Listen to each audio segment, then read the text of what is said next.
Programa Tribuna São Paulo, um oferecimento Sociedade Veteranos de 32, MMDC.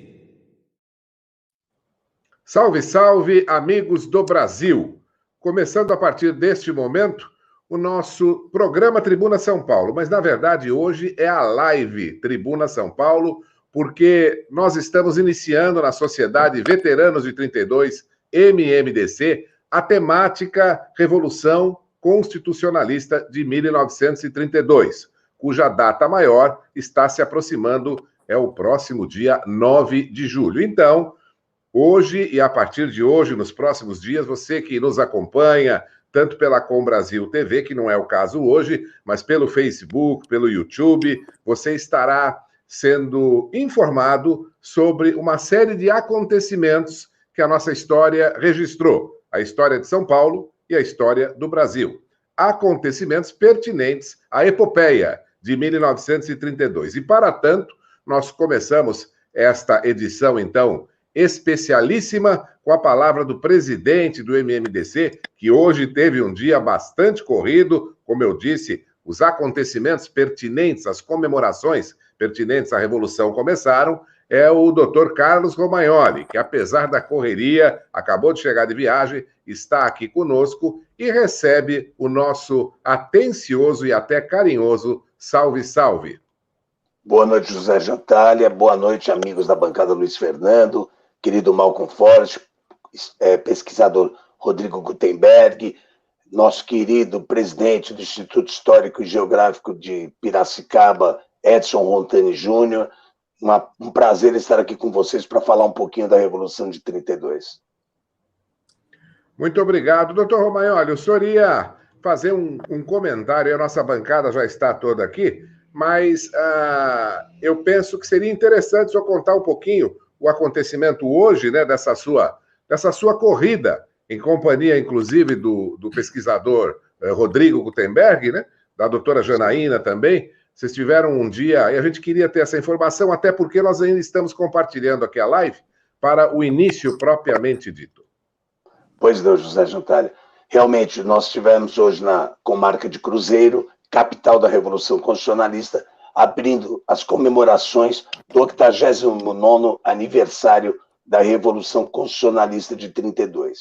Tivemos lá a presença de diversas personalidades, secretários de município, tanto de Queluz como de Cruzeiro, também de Cachoeira Paulista. O prefeito nos recebeu muito bem, nosso querido Carlos Almeida, que é o chefe do cerimonial de Cruzeiro, colocou até a casa dele à nossa disposição, foi um espetáculo.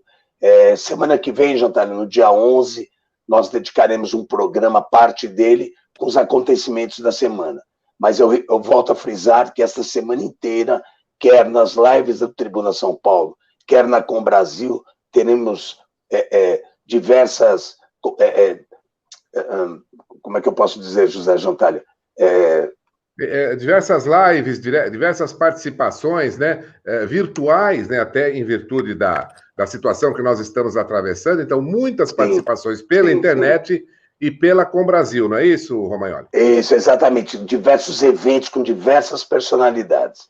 Então, não percam, que serão muito interessantes. Amanhã, por exemplo, Dr. Ives Gandra da Silva Martins, um programa espetacular que foi conduzido brilhantemente pelo José Jantalha. Eu participei, nosso querido Malcolm, vocês vão gostar bastante. Segunda-feira, Coronel Telhada, e aí vai. Bom, espero que vocês gostem do programa de hoje. Muito obrigado.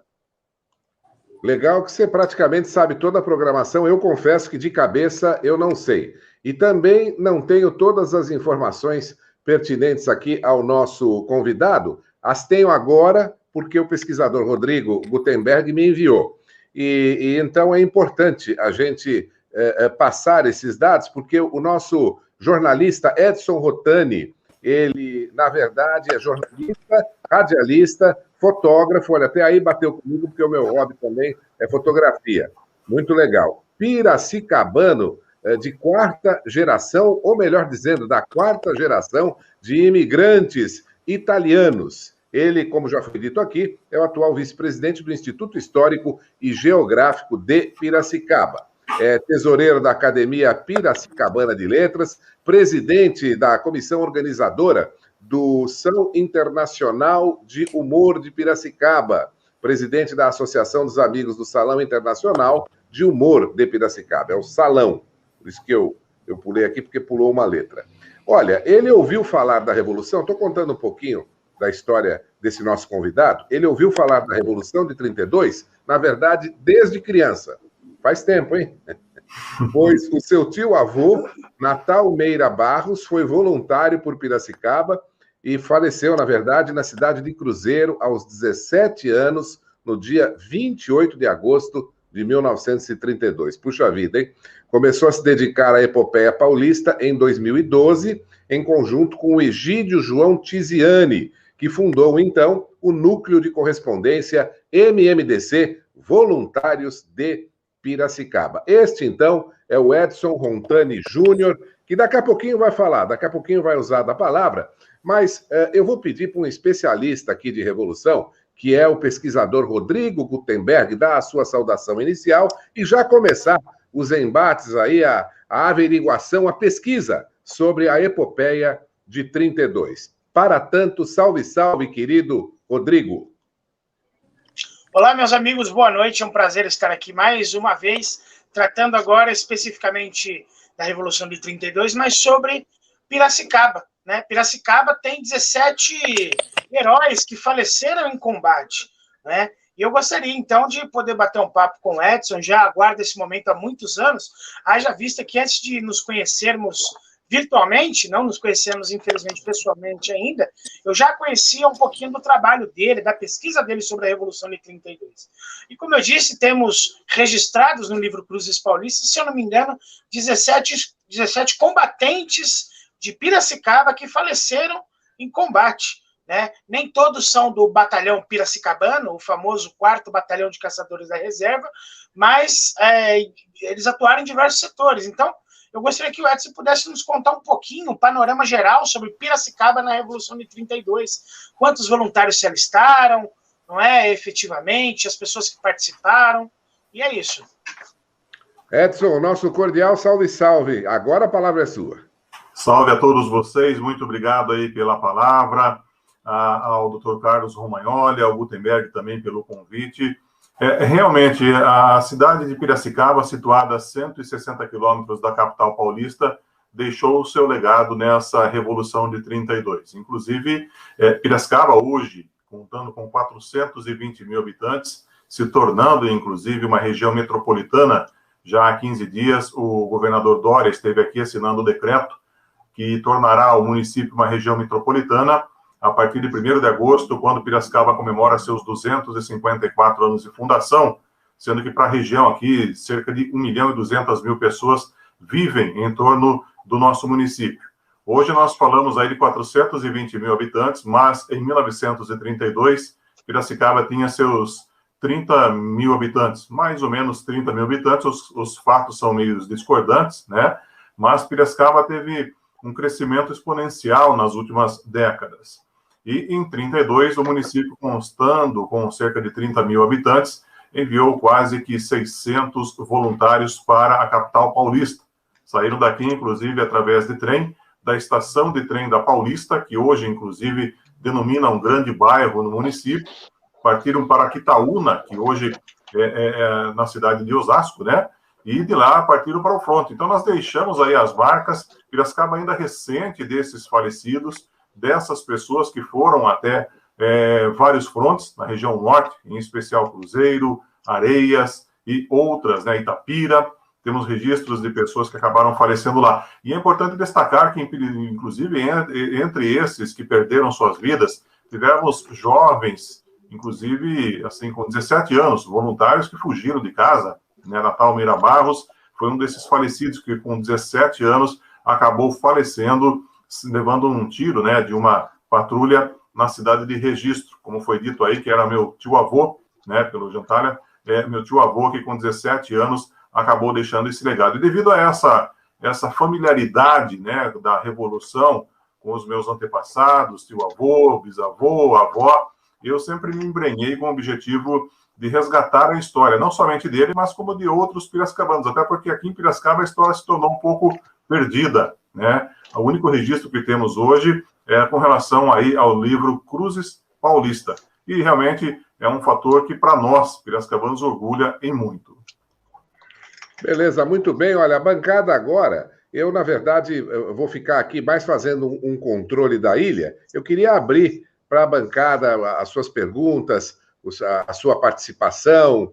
Então, fico até em dúvida por quem poderia começar, mas quem se candidata a iniciar essa conversa, estamos às ordens. Deixa eu falar, Jantalha, até complementar, primeiro dizer boa noite a todo mundo, aos ouvintes. Aliás, eu preciso te apresentar, né, Luiz? Porque tem gente, muitas pessoas nos acompanham sempre, mas esse é o vice-presidente do MMDC, é o comendador Luiz Fernando Marcondes, empresário, está sempre conosco aqui. Nos últimos dias, ele teve alguns problemas profissionais e não participou com tanta assiduidade, mas, via de regra, ele está sempre conosco. Está apresentado, Luiz. Salve, salve. Então, deixar boa noite a essa bancada, tá? Hoje é um dia especial que a gente está começando a Semana da Revolução de 32. São 89 anos atrás, a gente teve o início da Revolução no dia 9 de julho, onde nossos heróis tentaram trazer a democracia ao país e conseguiram em 1934. Foi comentado sobre a semana, né? Então eu queria falar que é uma semana muito intensa. No dia 4, nesse mesmo horário, a gente vai ter uma palestra com o Dr. Ives Gandra Martins, imperdível. Dia 5, Coronel Telhado. O dia 6 vai estar o Paulo Figueiredo. No dia 7, a gente vai ter uma bancada feminina, vai estar a Cristiane Carbone, a Kátia Kiga e a Maura de Oliveira, onde a gente vai estar num bate-papo. No dia 8, o pesquisador Rodrigo Montenberg, ele vai estar com os amigos dele e a gente vai estar participando, a gente vai falar também sobre a Revolução. Dia 9 é o dia que a gente vai estar no Obelisco, a gente vai ter 3 eventos fazendo, e à noite a gente vai estar fazendo uma live, tá? E, inclusive, tem uma missa também que a gente vai transmitir ao vivo. E no dia 10, a Sociedade Veteranos 32 vai estar apresentando o resumo da semana. Aí a gente fecha os nossos 7 dias. Perdão, Luiz, dia 11. Dia 11, perdão. Então, dia 11. No programa, na Com Brasil, Isso, no dia 11.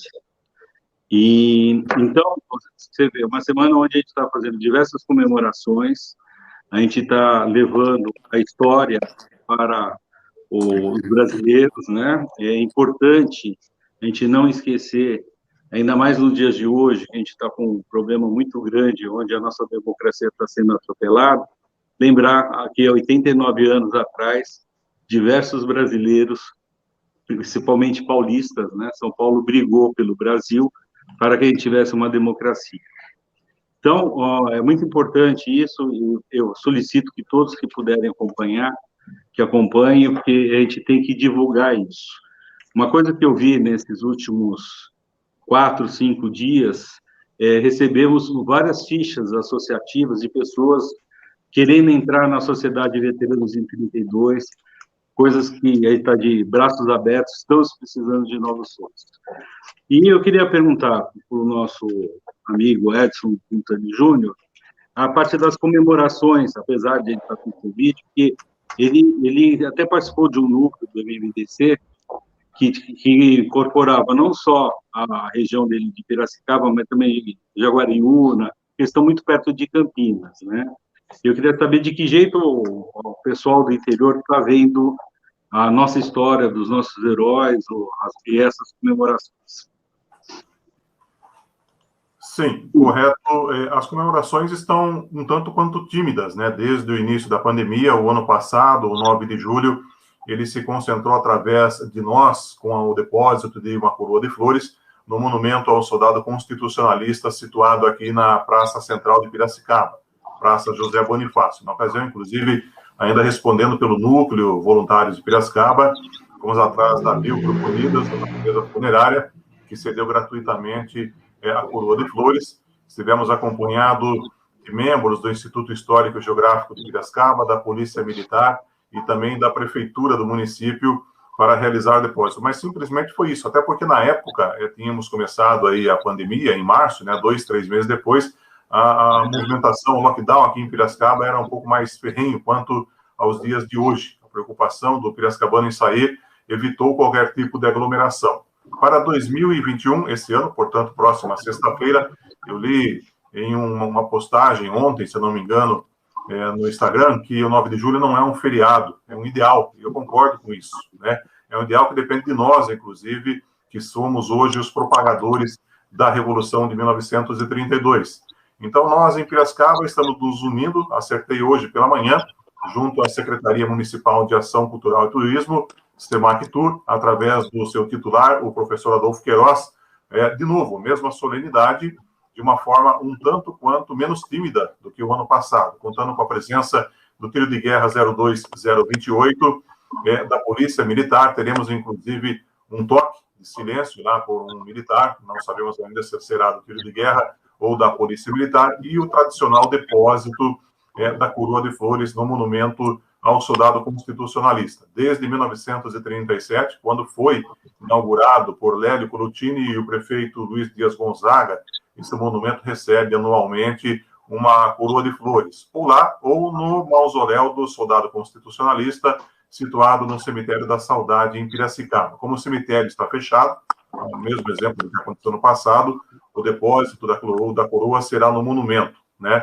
E nós estamos arrematando esses detalhes até segunda-feira que vem. Também, como é uma praça, um local aberto, a aglomeração vai ser feita em termos, né, e à distância, mas não será como nos anos anteriores. Em 2019, levamos cerca de 200 pessoas, tiro de guerra, escoteiros, escolas, fizemos concursos, tivemos ali uma tenda para abrigar, inclusive, as pessoas que tinham necessidade, né, de um certo descanso, assim como familiares de ex-voluntários. Tivemos a presença, inclusive, de banda da SPECS, que é do Exército de Campinas, né? Mas esse ano, infelizmente, devido a essa fase de transição que passamos pelo estado de São Paulo, continuaremos mais de uma forma discreta, vamos dizer assim, né? Embora eu tenha feito algumas ações que foram iniciadas hoje, inclusive pela manhã, com uma série de lives todo sábado, em conjunto com o Instituto Histórico e Geográfico de Piracicaba, com pessoas interessadas na Revolução. Hoje falamos com o Eric Silva, caçador de histórias. Sábado que vem estará conosco o nosso digníssimo Rodrigo Gutenberg, o Eric Apolinário, o Ricardo de la Rosa, e ao final, no último dia do último sábado do mês de julho, teremos uma série de vídeos, né, sobre as instituições da Revolução de 32 de Piracicaba. Então, o ideal está sendo mantido, seja presencial ou via internet. Hoje, como boa parte das pessoas ainda continua confinada, nós acreditamos muito nessa força, né, que é a internet, principalmente para propagar esse ideal de 32. É verdade, e é pela internet, pelo YouTube, pelo Facebook da Sociedade Veteranos de 32 que nós estamos trazendo para você esse bate-papo sobre a Revolução Constitucionalista de 1932. Lembrando que neste domingo, 20 horas, na Com Brasil TV, e nestes mesmos endereços eletrônicos que nós citamos, nós vamos ter uma entrevista fantástica com o jurista, o professor, o advogado, o escritor Ives Gandra da Silva Martins. Não perca amanhã, 8 horas da noite, 20 horas. E depois a entrevista vai ficar consignada no Facebook e no YouTube do MMDC. Quem não usou da palavra ainda é ele, o vice-presidente do Instituto Histórico e Geográfico de São Paulo, presidente do Clube dos 21 Irmãos Amigos, Malcolm Forest. Salve, salve.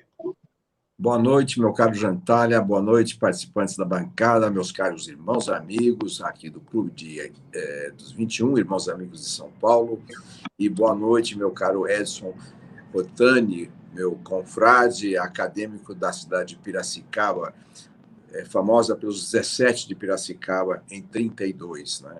Então, saudações a todos, aos teleparticipantes também. Temos a Cristiane Carboni, minha consórcia, no Instituto Histórico e Geográfico aqui em São Paulo.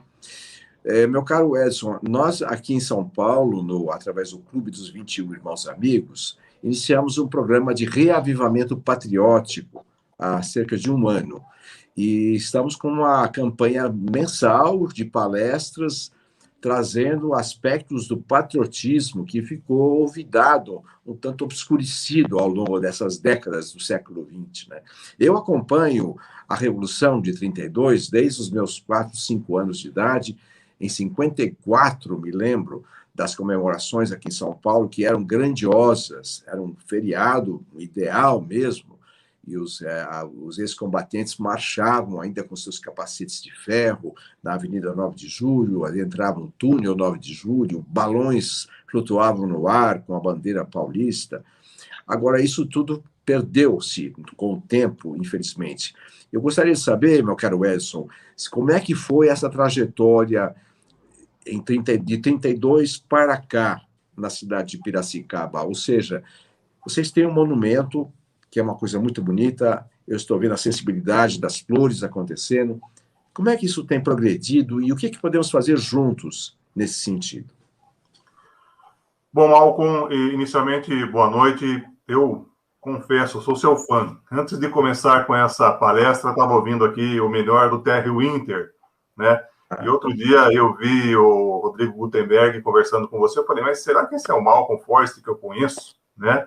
Outro dia, aqui num jantar em Piracicaba, reunimos um grupo de intelectuais e um jornalista, o César Costa, me apresentou. Esse aqui é o Patrick Dimon. Eu falei, você está brincando. Patrick Dimon? Né? Eu falei, impossível. Perguntei para os demais, ninguém conhecia Patrick Dimon. Falei, eu conheço Patrick Dimon lá dos anos 70, 80. Eu sou daquela geração, Malcolm, que eu via rádio nos anos 70. Trabalhei em uma emissora de rádio aqui em Piracicaba, a 6ª emissora de rádio do Brasil, que é a PRD6, a Rádio Difusora, que ainda existe, né? De 84 a 90. Então, eu via muito o seu nome aí naquela época. Eu falei, nossa, que honra estar ao seu lado aqui, principalmente nessa noite, né?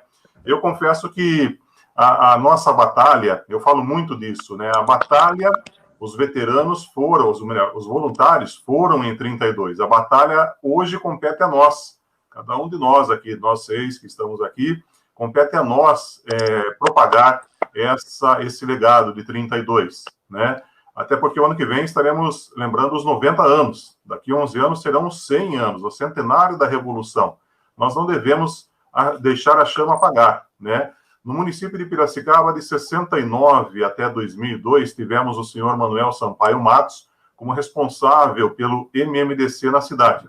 Ele faleceu em 2002, tivemos uma lacuna de 2002 a 2012, que é quando o segundo-tenente da PM, Egídio João Tiziani, acabou inaugurando, vamos dizer assim, o núcleo MMDC Voluntários de Piracicaba. De lá para cá, nós fizemos diversos eventos, concursos em escolas, fizemos atividades junto aos jovens para explicar o que foi a Revolução de 32. Saliento, inclusive, que numa das escolas em que eu fui dar palestra, é a Escola Estadual Dr. Jorge Cury, na qual eu aprendi sobre a Revolução, nos anos 70 e 80, através da disciplina Organização Social para o Trabalho e também Educação Moral e Cívica, EMC, né? Educação Moral e Cívica, numa época em que tínhamos, assim, a propagação do ideal do MMDC, Martins Miragaia, Drauzio e Camargo, né? Hoje, se a gente colocar num questionamento sobre o que é o 9 de julho, talvez poucos acertem. Se perguntarmos o que é o 4 de julho, muita gente vai saber que é a independência dos Estados Unidos. Então, temos uma inversão dos valores. Compete a nós, né, cada um de nós aqui, salientar que esse ideal ainda é uma batalha para nós. Nós não queremos que tudo isso caia no esquecimento, que, como eu disse anteriormente, famílias foram despedaçadas, não somente em Piracicaba, em todo o estado de São Paulo, até fora do estado de São Paulo, devido a esse ideal da democracia. Então, a nossa batalha está nessa, hoje, propagar através de relatos históricos em jornais, através de livros. Estamos preparando um livro para ser lançado em 2022, com o título Cartas a Piracicaba, um relato, né, dos piracicabanos nos frontes de batalha, suas famílias. Estamos também remodelando a nossa comunicação via internet, através de blog, através de Facebook, através do YouTube. Estamos nos associando, inclusive, ao Instituto Histórico e Geográfico de Piracicaba, na intenção de criar uma comissão já referendada pelo atual presidente, doutor Pedro Vicente Ometo Maurano, que já deu essa iniciativa, para que tudo isso venha a ser resgatado, não vou dizer resgatado, mas dada a continuidade do seu valor, do seu simbolismo, daquela pérola, daquela prata que a gente tem que polir constantemente. Não sei se esclareci a sua pergunta, Malcolm. Muito obrigado pelo esclarecimento, sem dúvida, sem dúvida. E aproveito para pedir que leve o meu abraço aos ex-colegas da PRB6, talvez alguns ainda na ativa, e ao César Costa também. E parabéns pela iniciativa da Cartas a Piracicaba. Olha aí, Rodrigo Gutenberg, que ideia bonita é essa, hein? Que ideia bonita. Muito bom. Muito bem. É com você, Jantália. Muito bem, amigos. Gostaria de... O presidente Romagnoli, o Rodrigo Gutenberg, a palavra está franqueada, porque, na verdade, essa é uma conversa sobre a Revolução. O presidente deseja fazer uso da palavra ou abre mão da mesma? Não, faço questão. Jantália, hoje em Cruzeiro nós ouvimos do prefeito Thales Gabriel, espetacular, um moço distintíssimo, e ele está querendo inserir no currículo uma matéria destinada à Revolução de 32. Isso é algo que vai reavivar nas memórias a cada dia das crianças da cidade os ideais dos heróis de 32. Mas, meu caro Edson, eu gostaria de saber um pouquinho sobre a participação efetiva, não só dos 17 que tombaram, dos combatentes de 32 durante a Revolução de Piracicaba, por favor. Correto. A iconografia da Revolução de 32 tem algumas datas, correto? Dia 23 de maio, 9 de julho, 2 de outubro. E Piracicaba ela faz parte também dessa iconografia de datas. 16 de julho de 1932. Foi quando 200 voluntários, entre todas as categorias da sociedade, pedreiros, costureiros, tivemos até... como que eu diria, pessoas que dirigiam carroças, carroceiros, né, que eram profissionais na época, era necessário se ter uma CNH de carroça, né, carroceiros, pedreiros, jornalistas, farmacêuticos, enfim, todas essas pessoas, entre jovens e já pessoas de meia idade, se voluntariaram e partiram no dia 16 de julho via estação da Rede Ferroviária Paulista para São Paulo. Né, de lá foram despachados cada um para um canto, sendo que no dia 12 de julho tivemos a primeira composição no Teatro Santo Estevão, que hoje não existe mais, para pegar para voluntariar essas pessoas. Foram 200, depois formaram esses piracicabanos o primeiro batalhão piracicabano, que pelo inimigo, inclusive, foi apelidado de Coluna Maldita, né, Coluna com MN na época, né, maldita, devido até às atrocidades que tinham esses piracicabanos, né? Muitas cartas, inclusive, de piracicabanos que compõem esse livro, relatam que eles não mereciam esse papel de mercenário, como eram passados pelas forças federais. Mas a história, ela deixou esse legado. Tivemos a Coluna Maldita, que cada dia mais crescia, né? Chegamos a enviar cerca de 600 homens, em diversas vezes. Tivemos na região também distritos que depois se transformaram em municípios, como São Pedro, Rio Claro, Americana.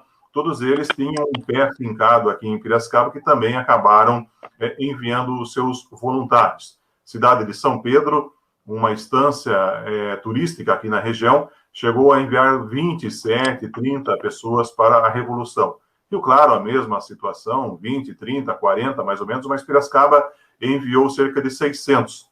Dados do prefeito da época, o Luiz Dias Gonzaga, num dos jornais aqui, o jornal O Monumento, dizia ele, inclusive, através de uma carta aberta à população, que Piracicaba teria mandado cerca de 3.500 homens, e mandaria mais, porque a causa constitucionalista exigia esse contingente. Porém, nós não sabemos se isso ficou no papel ou não, até porque, na época, tínhamos a Escola Superior de Agricultura Luiz de Queiroz, que depois foi encampada pela Universidade Estadual de São Paulo. Muitos desses estudantes não se alistavam aqui em Piracicaba, e sim diretamente na capital paulista. Então, de forma que os dados eles se perderam com o tempo, até porque depois, uma conclusão que eu chego no estudo que eu fiz, né, é que a imprensa da Piracicaba se calou a partir do dia 4 de outubro, a exemplo do que deve ter acontecido também na capital paulista, até porque a imprensa foi a primeira perseguida pelo governo Getúlio Vargas. Temos aí o caso da família dos Mesquita, né, do estado de São Paulo, que foram deportados para Portugal. A imprensa local acabou ficando muda. Não tivemos notícia alguma do fim da Revolução nos jornais de Piracicaba. Isso porque Piracicaba tinha 3 veículos impressos de comunicação: o Jornal de Piracicaba, a Gazeta de Piracicaba e também o Momento, né? A contribuição veio depois, vamos dizer assim, através do fio do bigode, né? Os piracicabanos acabaram chegando até o dia 17 e 18 de outubro, não vieram tudo de uma leva só, né? Vieram aos poucos para cá, e isso foi perpetuado até 2018, 2019, que é quando faleceu o último voluntário, seu Romeu Gomes, né? Com cerca de 100 anos de idade, 101 anos de idade. Então, assim, essa propagação, ela ocorreu quando um jornalista ia fazer a reportagem do 9 de julho, em 82, 84, 88, pelos anos seguintes que se passaram, né? E cada um dava um conto, aumentando, logicamente, um ponto também nesse conto, né? Então, essa propagação, ela se tornou um quebra-cabeça para nós, estudiosos, né? Nesse livro que estamos escrevendo, por exemplo, eu citava que o Romano Neri, ele faleceu num campo de batalha em Itapira.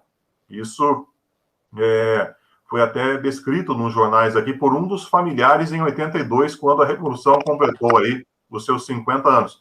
E recentemente, se eu não me engano, através do Eric Apolinário, é que eu fiquei sabendo que ele foi trasladado, seu corpo foi trasladado em 1957, nos 25 anos da Revolução, numa ação feita pelo Rotary Club e também o Jornal de Piracicaba, através do Dr. Losso Neto, que era médico e teve, inclusive, participação na Revolução. Então, a história, ela se reescreve, e com muito orgulho, viu, doutor Carlos Romagnoli, com muito orgulho aqui em Piracicaba, porque nós tivemos aqui o monumento que foi retirado em 81 pelo então prefeito da época, né, durante uma remodelação da Praça José Bonifácio, que virou um calçadão. Nós tivemos, assim, brigas homéricas, entende? Pessoas pegando pedras e jogando no prefeito, porque ali era sagrado. Dali saiu um ente querido que perdeu a vida em prol da causa constitucionalista. Muito bem, meus amigos. Você que está acompanhando essa voz agradabilíssima, ela pertence ao jornalista, ao locutor Edson Rontani Júnior, que está contando para a gente um pouco da Revolução Constitucionalista de 1932. Você percebeu que ele é locutor, né? Evidente, pela grandeza da sua voz e a forma como expõe os fatos. Extremamente agradável e o conteúdo muito educativo. Eu continuo aqui. Luiz Fernando Marcondes, quer a sua rodada aí? Mas eu preciso... Alguém me chama? Só fazendo um adendo. Pois não, Edson, pois não. Só fazendo um adendo. É piracicabano e com um belo sotaque piracicabano, né? Beleza. É isso mesmo. Luiz Fernando Marcondes, só tenho que abrir seu microfone, está aberto. Abri. Antes de fazer a pergunta, é importante falar que a Cristiane Carboni, que é uma pintora com vastos acervos de obras patrióticas, ela se afiliou nessa data à Sociedade Veteranos 32. E como o Romagnoli, eu e o Malco, a gente faz parte também do Clube 21 Irmãos Amigos de São Paulo, hoje eu conversei com o nosso irmão amigo Pedro Zonta, de Rio Claro, onde a gente vai fazer uma live dia 15 de julho, às 20 horas, onde todos vão estar presentes sobre a Revolução de 32, também vai seguir o convite a todos. Ele também se afiliou nessa data. No dia 6 de julho, é importante até falar, porque eu estava conversando com o Coronel Rubens, o general Diel vai fazer uma visita no obelisco, e eu e o Romagnoli, às 2 horas da tarde, estaremos lá recebendo eles. Então, você vê como a gente está empenhado, a Sociedade de Veteranos de 32, na divulgação realmente da Revolução de 1932. Agora, eu queria perguntar ao nosso pesquisador Rodrigo e ao nosso pesquisador Edson Montani, acho importante eles tentarem fazer um resumo rápido, que é uma matéria muito longa, sei lá, 5 minutos, sobre a Revolução de 32, que foi, até para os nossos telespectadores terem uma ciência melhor, porque muita gente, que nem o próprio Edson falou, esqueceu o que é, porque hoje a gente não tem mais o SPB, não tem mais o IMC, tal. A gente que tem uma idade mais avançada, a gente lembra, mas o pessoal novo não sabe. Ok, Rodrigo, Edson, quem pede a palavra? Opa, eu estou passando a bola para o Edson, mas vamos lá que agora estamos conflitantes aqui. Bom, então eu vou lá, já que o Edson passou, a gente já tinha conversado antes. Olha, a Revolução de 32, eu não canso, isso não é repetitivo, né? É importante que se faça, porque da mesma maneira que repetidamente a história da Revolução de 32 e outros objetos históricos tão importantes para nós é deixado de lado, é importante que se faça o resgate.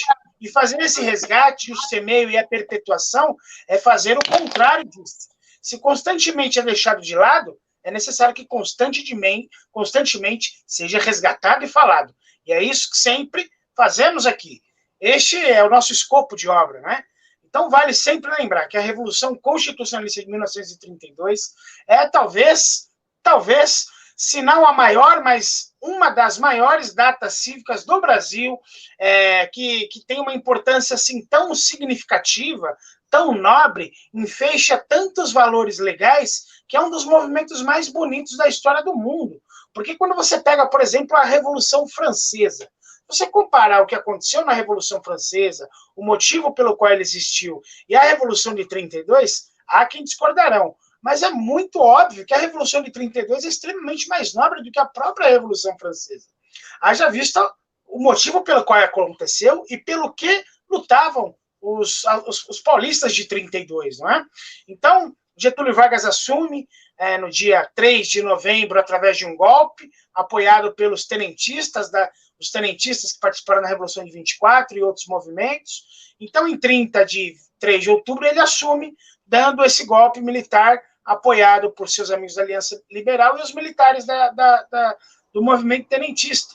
Então, o Brasil deixa de ter uma Constituição, passa a ser regido por decretos, e o Getúlio Vargas aí, então, toma, mesmo que sem querer, mas depois assumidamente, a característica de um ditador. Não é? Haja vista que ele alijou todos os estados de auto-se governar e fechou no poder ali com seus amigos militares, lá no Distrito Federal, no Rio de Janeiro. Deste modo, o Brasil passa a ter diversos problemas econômicos, uma vez que São Paulo estava sufocada na mão de Getúlio Vargas e os seus. Então, o ano de 1931, né, ele assume em 3 de novembro, como eu já falei, o ano inteiro de 1931 nós temos diversos imbróglios, vários problemas políticos, sociais e econômicos. Nós havíamos acabado de entrar, né, numa crise, que é a crise de 1929, que aconteceu nos Estados Unidos, e então Getúlio Vargas, mesmo assim, talvez até sordidamente, ele utilizou isso para sufocar ainda mais a economia de São Paulo, que é quem regia o Brasil, tal como ainda é hoje, né, e pôde, então, dominar e reter o dinheiro com ele e poder organizar da forma que ele queria. Então, São Paulo acaba sendo um dos estados mais prejudicados, mais sufocados, e é o que realmente se levanta contra essa tirania do Getúlio Vargas, que tinha todos os aspectos de uma ditadura. Né? Nós tínhamos aí a suspensão de diversos direitos sociais, né? Como o senhor Luiz sempre nos lembra, os direitos tipicamente de ir e vir. Né? Ele estava cerceado naquele momento. Então, a imprensa era calada, a manifestação não poderia acontecer, mas aqui em São Paulo, berço da democracia, vale lembrar que o primeiro documento que dá a um povo nas Américas, isso inclui Estados Unidos também, de se governar, de poder, então, ter uma organização democrática, é aqui em São Paulo, é em São Vicente, com a fundação de São Vicente em 1532, com uma carta que não se chamava Constituição, mas que era parecida e que regia como era o Estado. Né? E aí São Paulo tem no espírito, é imbuído disso, de valores democráticos, de termos uma organização democrática. Então, haja visto sufocado deste ar democrático, os paulistas, então, decidem se organizar, fazer um conluio, com o apoio de outros estados, pois não lutou sozinho. No dia 23 de maio acontece aquele crime bárbaro, com a morte de 5 e mais 10 feridos, e no 9 de julho agora, que vamos comemorar agora, não tem mais o que fazer. Né? Os paulistas acabam encabeçando a Revolução de 32 contra os golpistas, contra o getulismo, o tenentismo, né? E aí a história do Brasil mudou, pois toda vez que São Paulo se levantou, realmente mudou, né? Ok, é isso mesmo, Edson? Com certeza, isso e muito mais, né? Lógico que para a gente falar numa live, a gente tem que resumir um pouco aí sobre o que a gente vai abordar. Eu estou vendo aqui no YouTube, Gentile, se você me permite, o Anderson Lima de Oliveira, ele até cita, né, o papel de Piracicaba no contexto histórico, né? O Getúlio Prestes foi casada com uma piracicabana, não pôde assumir em 1930 devido à Revolução daquela época, né, que botou Getúlio no poder. Tivemos também o Francisco Morato, que, inclusive, teve um papel importante na Revolução de 32. Ele foi, inclusive, nascido aqui em Piracicaba, foi fundador do Partido Democrático, deputado em 27, tendo sido, inclusive, através de vários colegas, né, juristas, advogados da época, da Frente Única de 32, com destacado papel nesse movimento constitucionalista. O nosso amigo internauta também comenta aqui a respeito da invenção de um objeto que simula o som de rajadas de metralhadores, né, que é a famosa matraca. Dizem historiadores que foi inventado aqui em Piracicaba e levado para a frente de batalha. Outros falam que foi criado pela Escola Politécnica de São Paulo, mas há muita controvérsia. O certo é que isso aí realmente deu muita rajada na cabeça de muita gente, pensando que isso aí fossem balas de metralhadoras, né? Histórias que a gente acaba contando aqui em Piracicaba. Hoje, matraca é a pessoa que fala bastante, né? Como eu que gosto de falar. Se vocês não cortarem o microfone de mim aqui, eu vou falando a noite toda, viu? Então, matraca, falam que foi uma criação aqui de Piracicaba. No conteúdo histórico, que dando uma sequência no que o Rodrigo comentou, né? A cidade de Piracicaba era comandada por um PR-pista, né? Era o Luiz Dias Gonzaga, ele que já vinha de uma família tradicional, Partido Republicano Paulista, né? Então, assim, ele foi, inclusive, prefeito por diversas ocasiões, o filho dele, Bento Gonzaga, o Bentão também foi deputado estadual. Então, assim, no contexto histórico, Piracicaba, na época, em 32, teve um papel meio inócuo, né? A cidade se fechou, como se fosse a pandemia que vivemos hoje. O comércio parou de funcionar, a partir das 19 horas, toque de recolher, nada de luzes acesas, né? Embora o município, como fosse no interior do estado de São Paulo, bem no centro de São Paulo, não teve uma atuação direta do confronto. Não tivemos aqui ataques, como tivemos em Campinas, a 50 metros, né? Alguns ataques, inclusive, históricos, como o lançamento da granada, que acabou matando, né, o escoteiro mirim Aldo Chiorato, né? Aqui em Piracicaba não tivemos registro de voo, nada, tivemos um rio, inclusive, navegável, né? Os únicos registros que ficam aqui era de um avião que veio de Rio Claro, 8 horas da noite, em plena Revolução, chegou a ser notícia na capa dos jornais, mas é um avião de teco-teco, vamos dizer assim, né? Inclusive todos na época não tinham um potencial como esse que temos hoje.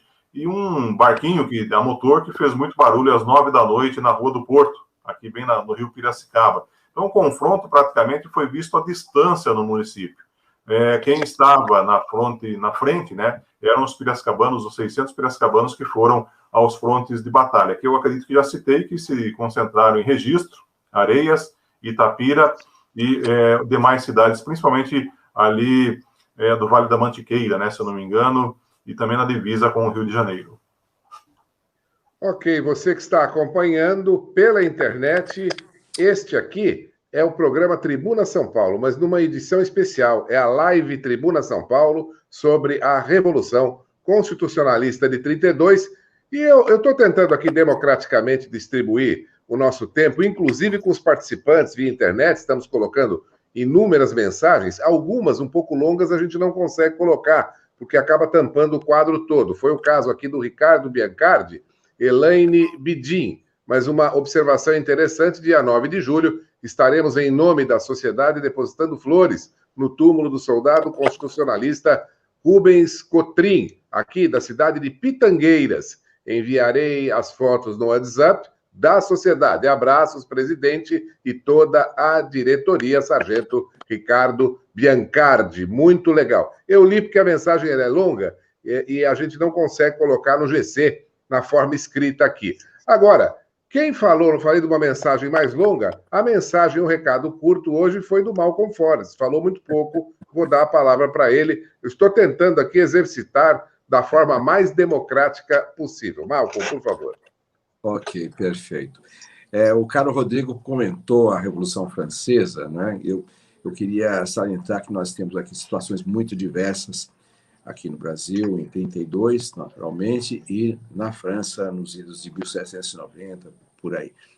Aquela revolução foi realmente muito destruidora, né? Acabou com os reis, acabou com a religião, foi sádica, né? Teve vários aspectos muito negativos. A de São Paulo não foi propriamente uma revolução, foi um movimento patriótico para levar a justiça, a democracia, a situação que merece ter no governo federal, né? Então, falou-se muito em revolução, não há dúvida, nós pegamos em armas, porque necessário era naquele momento, dentro da ótica daquela época, mas a ideia não era separatista, e isso ficou confundido com a história do movimento de 32, o movimento constitucionalista. O que São Paulo queria era a Constituição, era um governo democrático, não queria o autoritarismo de Vargas naquele momento, né? Nós vínhamos uma situação de monarquia trasladada com um golpe para uma república em que Deodoro da Fonseca nem sabia direito o que estava fazendo, saiu do ato de assinatura da república dando vivas ao rei e queria ser empossado com as medalhas do tempo do Império. Então vejam o que aconteceu nessa política e que o povo, nós, o povo, muitas vezes não temos nem acesso. Mas 32 foi um marco de civismo, de cidadania, de civilidade, de patriotismo. E isso é que tem se tentado denegrir, acabar, etc, etc. E ressalto também, caro Rodrigo, que 1532 marca também a data de fundação, a primeira fundação de São Paulo, com a fundação da Vila de Piratininga, pelo mesmo Martim Afonso de Souza, que esteve em 32, 31, 32, em São Vicente. Então, nós estávamos em 32 aos 400 anos de São Paulo, o que é motivo de orgulho para nós. Temos uma longa tradição em serviços ao Brasil. Eu só queria fazer esse comentário. Muito bem. Rodrigo Gutenberg? Bom, eu queria destacar algumas coisas aqui, nós temos pouco tempo, mas eu vou tentar ser bem breve. Tem um jornal, uma edição comemorativa da Gazeta, que foi publicada em 9 de julho de 57, e ela nos conta a história da matraca, que foi inventada por um professor da Exalc, o Dr. Otávio Teixeira Mendes. Ele tinha 50 anos em 32, se eu não me engano, e ele teve, acho que mais de 10 filhos. Acho que em 32... eu acho que alguns eram pequenos e alguns já eram adultos. Eu sei que ele, com 50 anos, se alistou e foi para a guerra, bem como mais 5 filhos seus. E aí ele inventou a matraca, né, segundo o relato do jornal, que é escrito, né, que é de 57, o que nos dá uma tranquilidade para poder falar, mas a fonte é essa, dizendo que quem inventou a matraca foi o piracicabano, Dr. Otávio Teixeira Mendes, que participou aí do batalhão piracicabano, o famoso 4º Batalhão de Caçadores da Reserva. Importante destacar também que Piracicaba está do lado de Americana, né? E Americana, como o Edson pode dizer melhor do que eu, é fundada por americanos mesmo, né? E aí, como é que eles chegaram até aqui? Bom, nós temos nos Estados Unidos, aí é que se encontra, a Guerra Civil Americana se encontra com a Revolução de 32, porque esse grande conflito armado acontecido nos Estados Unidos, em 1861 a 1865, né, foi um combate travado entre os confederados, né, e o Estado americano do Norte. Então, os confederados perdem, e aí pelo menos 20 mil deles vêm para o Brasil. Vêm para o Brasil, se estabelecem em diversas cidades, e trazem para cá tecnologias de agropecuária, trazem a máquina de costura, trazem o lampião de querosene, né, avanços sobre a odontologia, Enfim, os americanos trouxeram os americanos que perderam a guerra lá, né, os confederados, vêm para o Brasil, fundam a Americana e, se eu não me engano, quem fundou a Americana, ou pelo menos a vila, né, que se tornou depois, ele era um homem que havia sido senador pelo Alabama, que é o coronel William Norris, e ele, se eu não me engano, é bisavô de um dos mortos da Revolução de 32, que é o George Jones. Nasceu em Piracicaba e faleceu em combate, e ele era descendente de um combatente da Guerra Civil Americana. Acho isso bem interessante, né? Também acho. Algum comentário, Edson? Sim, isso que o Rodrigo comentou está mais que correto, né? A Piracicaba, ela foi fundada pertencendo a Itu, né?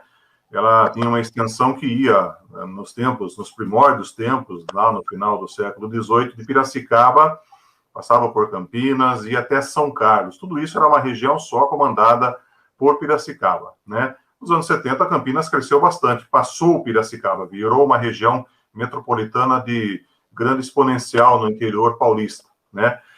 Os bairros aqui de Piracicaba foram, como disse o próprio Rodrigo, fundados por migrantes europeus, italianos, alemães e também os norte-americanos que fugiram da Guerra da Secessão, a Guerra Civil norte-americana. Muitos acabaram se fixando residência nos bairros da Americana e Santa Bárbara do Oeste, em homenagem, inclusive, a Santa Bárbara dos Estados Unidos. Ali tivemos depois o desmembramento desses bairros, que hoje são municípios. Americana e Santa Bárbara, cada um é um município autônomo, já desde o início do século passado. Tivemos aí o George Jones, né, que inclusive seu nome consta no mausoléu do soldado constitucionalista e também no monumento ao soldado constitucionalista na Praça José Bonifácio, né? Porém, o George Jones ele foi morto e está sepultado no campo de batalha, que, se eu não me engano, é Itapira ou Registro, alguma coisa assim. Pelo menos é a informação que temos, né, segundo jornais dos anos 80. Alguns foram trasladados depois, com permissão judicial, um acordo junto à prefeitura ou familiares. Até 2002, se eu não me engano, tivemos aí restos mortais trasladados para o cemitério aqui de Piracicaba. Então é importante esse papel. O Gutenberg comentou a respeito da criação do Dr. Otávio Teixeira Mendes. Nessa época, Piracicaba foi uma efervescência científica e cultural muito grande, principalmente científica. Tivemos aqui estudos com o gasogênio, que substituiria o combustível fóssil feito, depois não houve o avanço, né? Tivemos também o uso do óleo da casca de laranja pela família Guidotti como um combustível. Tivemos a criação da matraca e tantos outros itens assim que hoje a gente lembra com muito orgulho. Por isso que quando a gente fala em Piracicaba, a gente tem muito orgulho, porque daqui realmente o pessoal acabou queimando a pestana, não somente no fronte de batalha, mas também matutando, vamos dizer assim, para criar algo que fosse essencial para essa batalha. Eu gostaria de fazer 2 adendos, desculpa interromper, só para não pegar rapidinho. Isso que o Edson falou é muito verdade, que quando você pega para ver quem morreu na Revolução de 32 e era de Piracicaba, a gente vê o filho do Saturnino de Brito, que também era engenheiro. Saturnino de Brito, sanitarista, fez os canais de Santos, por exemplo. O filho do Saturnino de Brito, também engenheiro, morreu na Revolução de 32. O neto do presidente do Brasil, Prudente de Moraes, o terceiro presidente do Brasil, primeiro civil, né, que era de Piracicaba, o neto dele, Prudente Meireles de Moraes Neto, também era engenheiro e morreu na Revolução de 32 também. Então, só a intelectualidade de alto nível aí combatendo.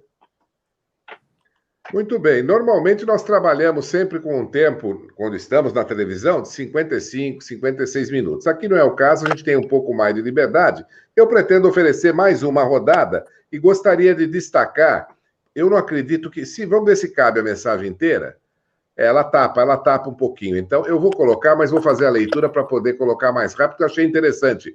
O Eduardo César Werneck diz, como neto de Octacílio de Souza Werneck, herói das trincheiras de Queluz, Pinheiros, e posteriormente preso em Lorena e deportado para o Rio de Janeiro, agradeço à sociedade pela condecoração, na manhã de hoje, na cidade de Cruzeiro. Muito legal, obrigado pela sua participação, Eduardo. Eu falo que é cumprido, não que a gente não queira colocar, mas é que não cabe aqui na tela, né? Então eu faço a leitura para facilitar e colocar um pouquinho, porque eu acabei tapando aqui os 3 participantes que estão, digamos assim, no andar de baixo, ok? Então, estão no térreo. Agora, indo para o primeiro andar, presidente Carlos Romagnoli. Eu faço questão de salientar que o Anderson Lima de Oliveira, que mencionou sobre o monumento ali na Praça José Bonifácio, em Piracicaba, é o nosso querido diretor, Coronel Lima, uma pessoa abnegada, apaixonada pela história da Revolução Constitucionalista de 32. Contra o nosso amigo Werneck, foi uma honra para mim e para o Rodrigo podermos condecorá-lo com a medalha São Paulo. Ele ficou muito, aliás, não foi isso mesmo, a medalha São Paulo, ele ficou muito orgulhoso de tê-la recebido. Foi uma honra para nós todos podermos estar ali. Foi um evento espetacular. Muito bem, palavra do nosso presidente. Comendador Luiz Fernando Marcondes, mas não fui eu que fechei o microfone, não. O seu está fechado. Isso, já abri. A palavra é sua. É muito gozado que eu estou com outro celular aqui, o meu WhatsApp bomba também, e o Coronel Rubens manda um abraço, não só para você, Jantalha, para o Romagnoli também. Tá? Muito obrigado, gente finíssima aí. Não, demais. Eu queria fazer 2 perguntas para a bancada, né? A gente está falando de matraca, mas eu acho que os telespectadores têm que saber o porquê dela foi criada, qual era a função dela, da matraca. E também a segunda pergunta, por que a bandeira do Estado de São Paulo leva o mapa do Brasil? Porque a própria bandeira de São Paulo tem uma história, as faixas e tal. Então, eu queria perguntar isso para deixar claro aqui, registrado no programa. Eu posso responder a matraca e gostaria depois de dar a palavra, naturalmente, para o professor Gutenberg, quanto à bandeira do Brasil. A bandeira de São Paulo com o teor tendo em seu coração ali o Brasil. Exatamente, que é muito importante que todos entendam realmente a nossa história, né? Porque ela está esquecida. Então, eu estou colocando algumas coisas. É muito interessante a gente entender isso, porque os anos passam e hoje, infelizmente, as escolas não passam mais isso. Elas esconderam. Né? Elas não hoje. A intenção da escola hoje é outra. Malcolm. Muito bom, caro comendador Luiz Fernando, meu caro dileto amigo do MMDC e também do Clube dos 21 Irmãos Amigos de São Paulo.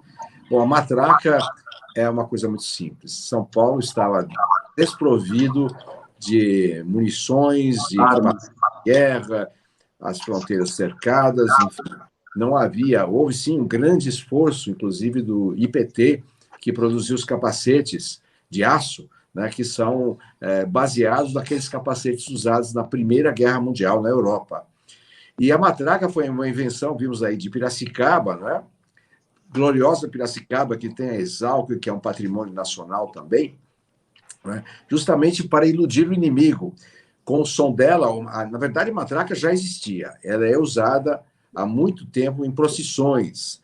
Por exemplo, em Diamantina, a Semana Santa é famosa, a matraca, ela soa nas ruas, é uma tábua com um ferrolho e se agitando essa tábua, o ferrolho, a parte de ferro, faz um barulho semelhante a uma metralhadora. Né? Essa era a matraca tradicional. A que foi inventada é uma que simulava com uma roldana, não é? Com uma manivela, o barulho de uma metralhadora, para confundir o inimigo. Então, nas trincheiras, dava-se a ilusão de que havia muito mais armamento do que, na verdade, havia. E tem uma história curiosa, o professor Hernani Donato, de saudosa memória, que foi presidente de honra do Instituto Histórico e Geográfico de São Paulo, ele, em Botucatu, aos 9 anos de idade, em 32, ele brincava com latas de goiabada e batiam na lata de goiabada, dizendo que aquilo era matraca.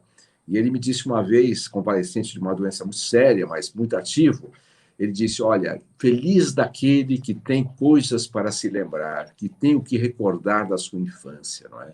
Então, essa é a historinha da matraca. Talvez o Rodrigo possa acrescentar mais detalhes aí, mais pormenores, e falar da bandeira de São Paulo, né? Que tem também uma coisa dos Estados Unidos. Meu pai era de Fort Wayne, Indiana, americano, veio ao Brasil na Segunda Guerra Mundial, e nós tivemos muito contato com o pessoal de Americana, os descendentes, e houve uma colônia também na Bahia, uma colônia americana, dissidente, insatisfeita, pessoas que moravam no sul dos Estados Unidos, insatisfeitos com o resultado da guerra, que foi uma guerra sanguinolenta, morreram de 400 a 600 mil pessoas, não se sabe ainda, e teve uma grande causa na libertação dos escravos. Então, quando falamos hoje de que o 9 de julho é uma data magna do Brasil e de São Paulo, juntamente com 13 de maio, da libertação da escravidão no Brasil, e do 7 de setembro, que vem aí. E o ano que vem, já faço o convite a todos, nós temos os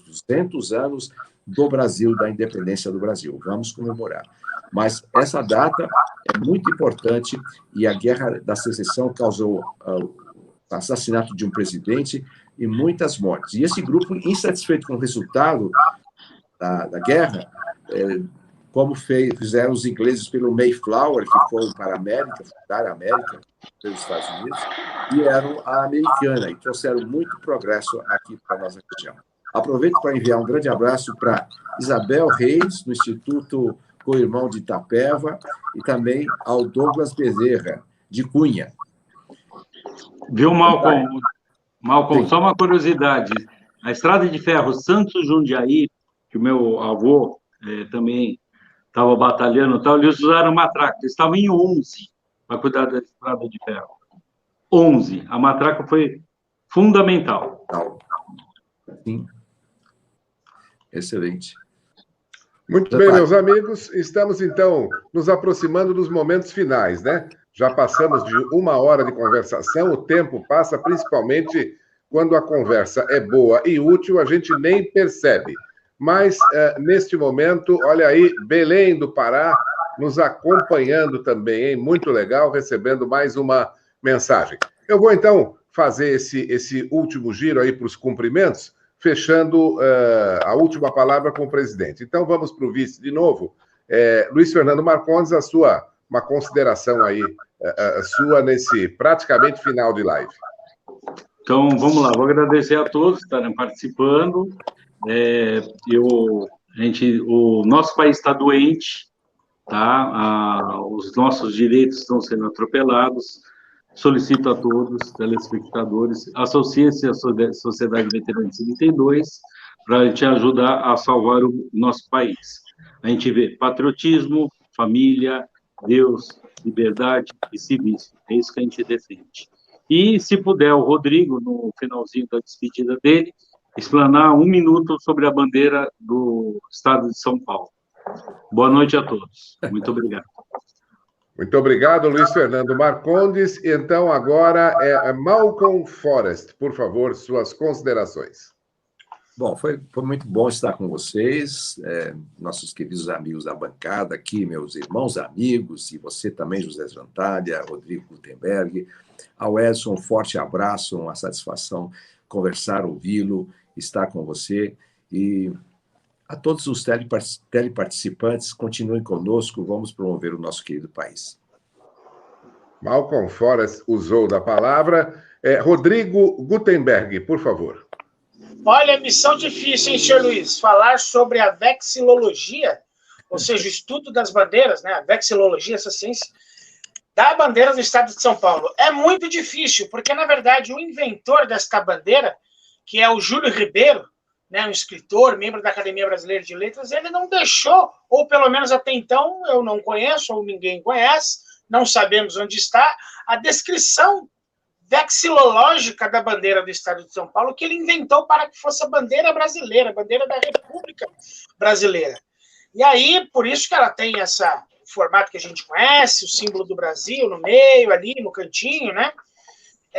E eu não vou arriscar a dizer, né? Porque há várias interpretações, não é?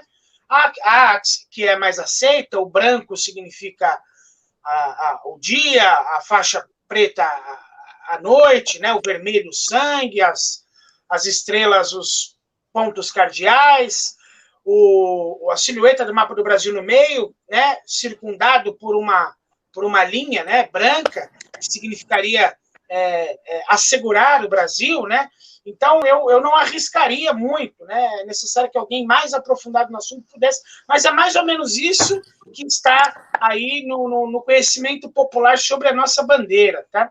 E eu queria também rapidamente falar sobre a matraca mais um pouquinho, já visto que foi pedido, né? A primeira vez que a matraca foi registrada na historiografia, nos livros sobre a Revolução de 32, foi feita pelo coronel Herculano de Carvalho, que era o comandante da Força Pública e forçou sua tropa a sair da guerra, não é? Deixando, né, os idealistas verdadeiros da Revolução ao relento, né? O comandante da Força Pública retira a sua tropa e ele escreveu um livro, A Revolução Constitucionalista, e ele dedica um capítulo chamado A Matraca, mais engenhosa que a célebre cavalo de Troia, que o célebre cavalo de Troia. Então, ele descreve lá sobre a matraca, tem uma foto da matraca, então ele ajudou a popularizar, e anos depois, aquele artigo de jornal que eu citei ajuda a enriquecer e traz a figura do Otávio aí de Campinas, aí de Piracicaba, que não está no livro do Herculano de Carvalho, porque ele não sabia que não tinha inventado, né? Mas ali o Herculano de Carvalho ajuda a gente a entender um pouquinho sobre a matraca e a nossa deficiência, que desde o começo o general Euclides já dizia sobre a falta de munição. E, Rodrigo. Senhor. Referente à bandeira, a gente leva o mapa do Brasil, porque o povo paulista na Revolução de 32 brigou pelo Brasil. São Paulo brigou pelo Brasil.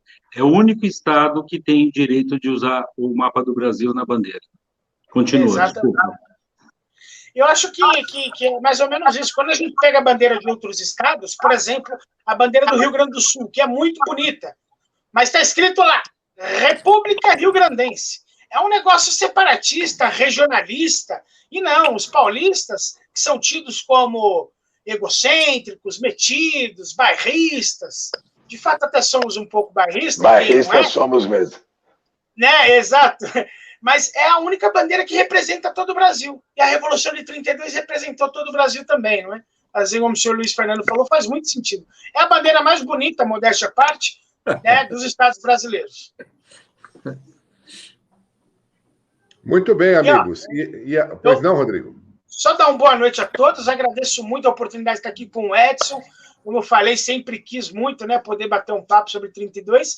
E a gente está preenchendo lacunas. Hoje foi preenchida Piracicaba na Revolução de 32. Muito obrigado. Muito bem, nós que agradecemos. Agora o nosso convidado, por favor, Edson Rontani Júnior. Bom, inicialmente, obrigado aí pelo convite, pela participação. É uma honra estar ao lado de tão importantes e imponentes membros da causa constitucionalista de 32. Eu gostaria de fazer o convite para você que nos acompanhou para seguir os canais digitais aqui de Piracicaba. Você pode ver pelo Instagram e pelo YouTube Antiga Piracicaba, que inclusive, a partir de hoje, estaremos colocando uma postagem sobre a Revolução de 32. Durante todos os dias, né, os 31 dias de julho, uma postagem diária sobre a Revolução de 32 aqui na região de Piracicaba. Temos também a foto e a história no Facebook e também no Blogspot. Portanto, a foto e a história Piracicaba Antiga no Facebook e no Blogspot e Antiga Piracicaba no Instagram e também no YouTube. Muito obrigado a todos aí pelo convite e pela companhia nessa noite gelada que já chega a 16 graus aqui em Piracicaba. Nós que agradecemos. E agora, presidente, Dr. Carlos Romagnoli. Muito bem, José Jantalha. Foi uma honra ter o Edson Rontani Júnior conosco. Tinha certeza que seria uma noite inesquecível. Muito obrigado a todos. Friso que amanhã teremos uma entrevista imperdível com o Dr. Ives, dando continuidade às comemorações do 89º aniversário da Revolução Constitucionalista de 32. Fechando, falando de bairrismo, ouço dizer por aí que somos brasileiros de São Paulo. Não, não somos. Nós somos paulistas e brasileiros. Boa noite a todos. Muito bem, meus amigos. Obrigado a todos da bancada pela participação. Obrigado a você que nos acompanhou. E mais uma vez, lembramos, então, se Deus nos permitir, encontro marcado amanhã, domingo, 20 horas, na Com Brasil TV e no Facebook e no YouTube da Sociedade Veterano de 32 MMDC, com uma edição especialíssima do programa Tribuna São Paulo. Por conta disso, contamos com a sua prestigiosa audiência e até lá. Salve, salve, Brasil!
Programa Tribuna São Paulo, todos os domingos às 22 horas, na Com Brasil TV. Tribuna São Paulo, um oferecimento Sociedade Veteranos de 32, MMDC.